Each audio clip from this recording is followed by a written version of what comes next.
রহমাতুল্লাহ। সম্মানিত উপস্থিতি, আপনারা দেখতেছেন এবং শুনতেছেন বিউটিফুল কোরআন ইসলামী মিডিয়া থেকে। আপনাদেরকে শুভেচ্ছা ও স্বাগতম। আজকে আমরা মিম সাকিনের বিবরণ শিখব। তাহলে আজকে আমরা প্রথম পাঠ শিখব ইকফা দিয়ে। মিম সাকিন 3 প্রকারে পড়া যায়। ওই নুন সাকিনের পরে নুন সাকিনের মতো নুন সাকিনের 4 প্রকার আর মিম সাকিনের 3 প্রকার, মনে রাখবেন। প্রথমে হলো ইকফা, পরে ইদগাম, পরে ইজহার। 1 নাম্বার ইকফা।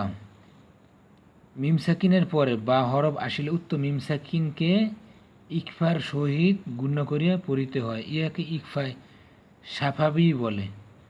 যেমন ওম বিইযনিল্লাহ,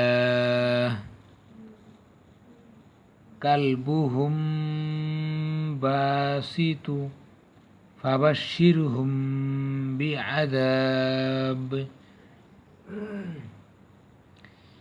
ইন্না রাব্বাহুম বিহিম আম বিহি জিন্নাহ রাব্বাহুম বিঈমানিহিম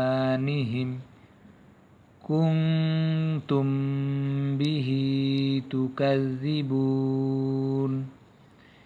এগুলি আস্তে আস্তে খেয়াল করবেন, ইনশাল্লাহ।